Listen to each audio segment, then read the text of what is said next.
You know, there's nothing quite like a good night's sleep, waking up feeling refreshed, energized, and ready to take on the day.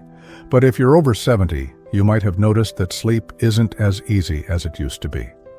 Maybe you toss and turn, wake up with aches, or just don't feel as rested as you'd like. And here's something that might surprise you. The way you're sleeping could actually be shortening your life. Now that might sound a little alarming, but don't worry. We're not here to scare you. We're here to help, because the truth is small changes in your sleep habits can make a big difference in how you feel every day and even how long you live. So today, we're going to talk about 4 common sleep habits that could be harming your health after 70. And more importantly, how to fix them. Let's start with the first habit, sleeping in the wrong position. You might not think much about how you're lying in bed, but your sleeping posture affects everything from your breathing to your joints. For example, if you're someone who sleeps flat on your back, you could be putting extra strain on your lower spine or even worsening snoring or sleep apnea.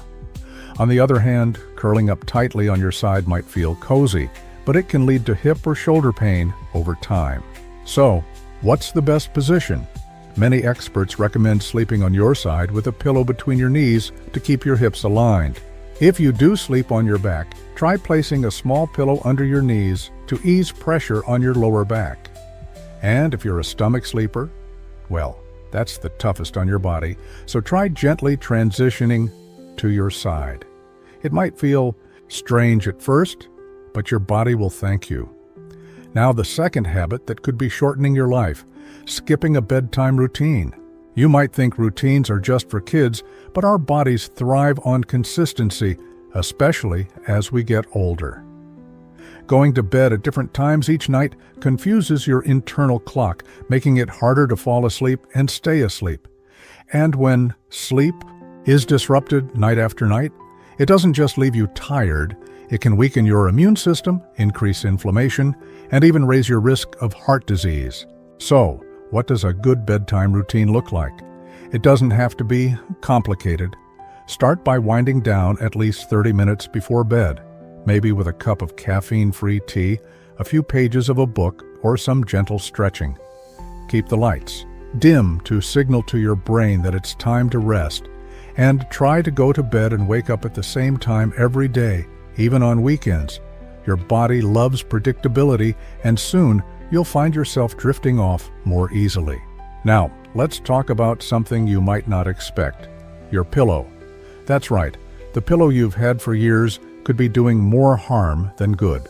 Over time, pillows lose their support, leading to neck strain or even poor breathing alignment.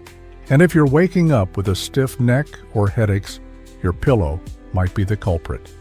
The key is to find one that supports your head and neck without being too thick or too flat. Memory foam pillows can be a great option because they mold to your shape, but even a good quality down alternative can work if it keeps your spine in a neutral position. And here's a pro tip.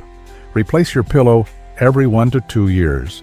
It's a small list change that can make a world of difference in how you feel in the morning. We've covered a lot already, sleeping positions, bedtime routines, and even your pillow, but there's one more habit we need to talk about, and it's just as important. So, let's keep going. Now let's talk about something that might not seem obvious at first, how long you're spending in bed. You might think the more sleep, the better, right? Well, not exactly. While getting enough rest is crucial, spending too much time in bed can actually backfire, especially as we age. Here's why. As we get older, our sleep patterns naturally change. Deep sleep becomes lighter, and we tend to wake up more frequently during the night. So, if you're lying in bed for 9 or 10 hours, hoping to catch up on sleep, you might just end up feeling groggier. Too much time in bed can lead to fragmented sleep, where you drift in and out, without ever getting truly restorative rest. And over time, that can contribute to fatigue, low energy, and even a higher risk of health problems like diabetes or heart disease. So, what's the sweet spot?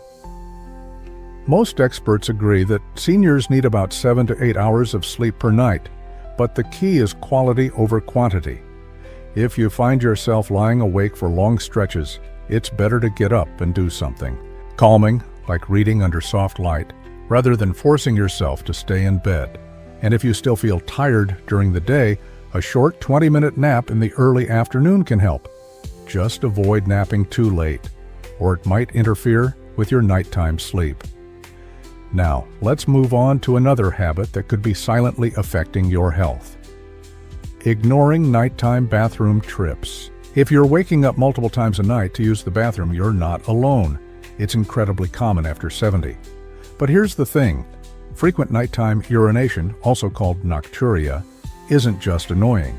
It disrupts your sleep cycles, leaving you less refreshed in the morning. And over time, poor sleep from constant interruptions can take a toll on your heart, brain, and immune system. So, what can you do about it?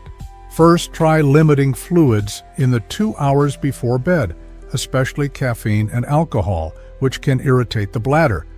If you take medications that increase urination, like some blood pressure pills, ask your doctor if you can adjust the timing to earlier in the day.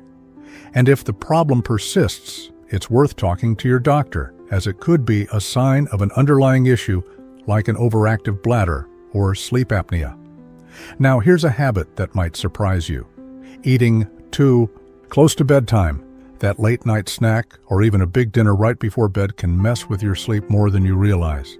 Digestion slows down as we age, so lying down with a full stomach can lead to discomfort, acid reflux, or even breathing problems, especially if you have GERD, acid reflux, or sleep apnea. Plus, your body should be winding down for sleep, not working hard to digest a meal. The fix? Try to finish eating at least 2 to 3 hours before bedtime.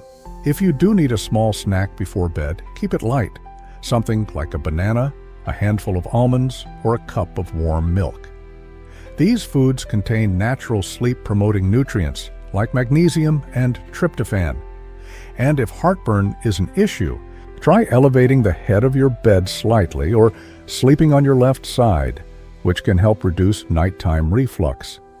We've covered some important ground so far: how long you sleep, nighttime bathroom trips, and late-night eating. But there's still one more critical habit we need to discuss, so let's keep going. Now, let's talk about one of the most overlooked yet most damaging sleep habits for seniors: staying in the dark all day. It might sound strange, but the amount of natural light you get during the day has a huge impact on how well you sleep at night. As we age, our bodies produce less melatonin, the hormone that regulates sleep, and our internal clocks become more sensitive to light cues. If you spend most of your time indoors under dim lighting, your brain gets mixed signals about when it's time to be awake and when it's time to wind down. Here's the good news. Fixing this is simple and enjoyable. Try to get at least 30 minutes of natural sunlight each morning, whether it's by sitting near a sunny window with your morning coffee or taking a short walk outside. This helps reset your circadian rhythm, making it easier to fall asleep at night. Even on cloudy days, outdoor light is far brighter than indoor lighting. And if getting outside is difficult, consider a light therapy lamp designed to mimic sunlight. Just use it in the morning, not too close to bedtime. Another key factor in quality sleep is movement. You might think, I'm tired, I should rest more, but too much inactivity during the day can actually make sleep worse at night. Gentle exercise like walking, stretching, or even chair yoga helps reduce stiffness, improves circulation, and signals to your body that it should sleep deeply when the time comes. The key is consistency. Just 20 to 30 minutes of movement most days can make a noticeable difference in how well you rest. Now, let's bring it all together. We've talked about how small changes, like adjusting your sleep position, sticking to a bedtime routine, choosing the right pillow, and avoiding late-night meals, can dramatically improve your sleep quality. We've also covered the importance of balancing time in bed, managing nighttime bathroom trips, getting daylight, and staying gently active. These might seem like small tweaks, but together they create a powerful recipe for deeper, more restorative Sleep. Remember, improving your sleep isn't about perfection, it's about progress. Maybe you start with just one change this week, like moving dinner earlier or adding a morning walk. Over time, these habits add up, helping you wake up feeling more refreshed and energized. And that's what really matters, not just adding years to your life, but adding life to your years. Before we go, I'd love to hear from you. Have you tried any of these tips? What works best for your sleep? Share your thoughts in the comments below. Your experience might help someone else. If you found this video helpful, give it a thumbs up and don't forget to subscribe for more tips on living well at any age. Here's to your health, happiness, and many peaceful nights ahead. Sweet dreams.